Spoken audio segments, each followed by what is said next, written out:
Hello everyone and welcome to today's video, which will be based on another ANTEC case. And today we have a DP502 FLUX, which is a really interesting case because it has really interesting things. And first of all, we're going to go with the fans. So right on front you have three RGB fans, which are really cool, and you already have three intake fans of 120mm size, and you have one standard non-RGB at the back, also 120mm. Now, taking into consideration that the past DP600 FLUX had really interesting things, we're having here very similar stuff as well. Now you have the possibility to place two 120mm fans right here on the power supply shroud, and they can blow air inside. To make it more interesting, we have here another fan which you could place on the power supply shroud. So let me just get it out. Fan blades are blowing air on a different side, even though you can see that they look pretty similar. The fan blades are rotated, so when you place it like this, it still has a nice design, I would say. You don't see the ugliness of the back side, and still they blow air through your graphic card. So basically with this case you get 5 fans, and the only thing that I'm actually really surprised is that they gave you a possibility to place your DVD writer reader, and I don't know honestly who is still using those, because after all, if you want to get more space in your case, you can always go with an external one and use it through USB. But nevertheless, it's for a different cause and for a different conversation. Today we're going to talk about, as I said, the DP502 FLUX. Now at the top you can most likely place a 360 radiator because it has really loads of space. So 360 radiator on top with the fans, and you still have enough space to connect your cables and to place your motherboard. Also, you can place a 360 radiator on front, which is astonishing. And you have a magnetic dust filter here, you have magnetic dust filter on top, and the front design really does look really nice, doesn't it? You have a front grille, which kind of this part which magnetically connects to your case covers it up, but still you have a nice intake from the bottom side, and the openings on the top side are, I think, quite enough for the third fan on the top side.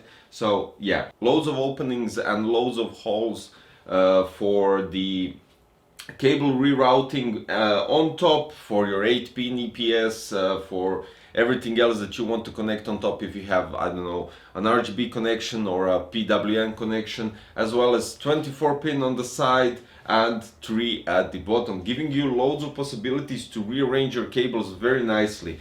The bottom power supply shroud has an opening right here, so you can check out your power supply, even though I know that some of you really don't consider that part that much. So it's up to you individually, I would say. Now let's check out the back side. The back side also has, check this out, has an opening, and it could be used as a ventilation part, and you have a magnetic dust filter to cover the dust from entering at the back side of the case. Checking it out like so, there's really interesting stuff going on at the back. You have all the connectivity going from the top I/O panel through the Velcro ties from ANTEC, 2 of them. You have, actually, this is cool, you have RGB and a fan controller at the back, which needs SATA connectivity, and it needs connectivity to a motherboard with the 5 volts 3-pin ARGB. Unfortunately, the one thing that I'm really sad to see is that it doesn't have, let me just check, it doesn't have a PWM controller, so you can't connect your fans directly to your motherboard and control them. This is the only negative thing.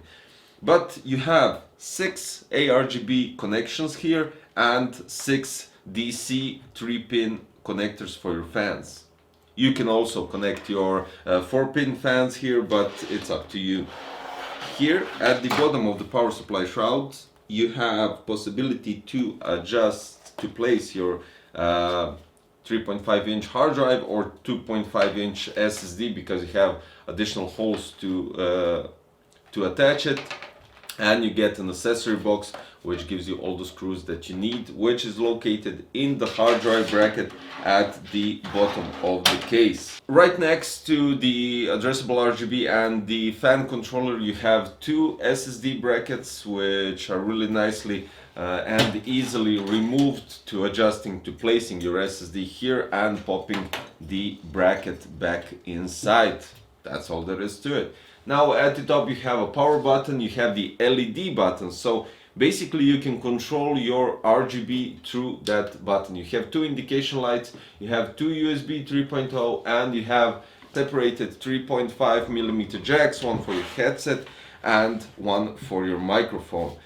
Here in the interior you have loads of space for mounting, I would say maybe an FLT from EK water blocks here on the side and placing the radiator on top, but that's for a different story.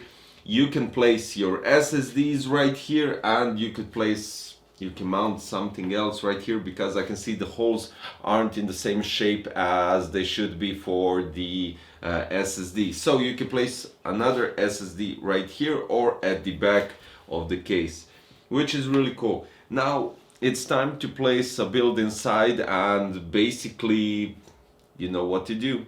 Tests, airflow, benchmarks, and see how the graphic card and everything works inside this case. Let's go.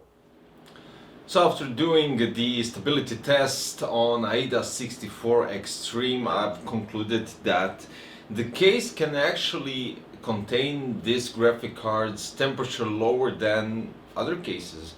But the thing is, since all fans are connected to the controller at the back, which doesn't have the PWM connector to connect it back to your motherboard and get the actual speeds, they cannot run on full speed. So that is the reason that the KFA2 GeForce RTX 2060 Super Gamer is running on 7576. As you remembered in my past videos, that same graphic card was running normally on 80-81 average, and with the fans on full speed you get lower temperatures, of course. I mean, that's kind of normal, I would say. So yeah, it kind of keeps the RTX 2060 Super at a nice temperature, and I didn't honestly try removing this panel, but I think it doesn't affect the graphic card. If you place your fan at the bottom of the power supply shroud, you get 2 or maybe 3 Celsius lower, and that would sum it up to 72, 73, depends on the load and similar stuff. Of course, the load was 100%, even though the program didn't show the load. So basically in some games they take out the full load of the graphic card, in some games they take out 30, 50, depends on the game, settings, the details and everything else. The CPU was actually really stressed out and sweating, and I placed the FPU, CPU, cache memory, everything was at full speed, I would say, and the temperature was going average on 70, 71, 72. It did hop to 76, but that was just in a second, as you can see, and basically I would say around 70. But if you use it for gaming and you use this case and the Neptune, I think it would be quite alright, because underneath the hood I had the i9-9900KF, so we are talking about some high-end processor which can somehow heat up, I would say. Guys, I would say that everything is perfect about the case. Literally everything except for the controller, which unfortunately doesn't have the PWM connector. And you can always avoid full speed if you just reroute it from your controller to your motherboard, and that'll be it. I'm placing the link for the ANTEC DP502 FLUX case with 3 RGB fans on front, 1 non-RGB fan at the back, all 120, and you get additional 120 that goes on your power supply shroud and blows cold air directly to your graphic card. So guys, 5 fans, a nice case, very cool design, an RGB front here as well, which you can connect to your controller and then directly to your motherboard. Addressable RGB, I have to point that out. 3-pin, 5 volts, addressable RGB. Link is below, check out the price and all the details.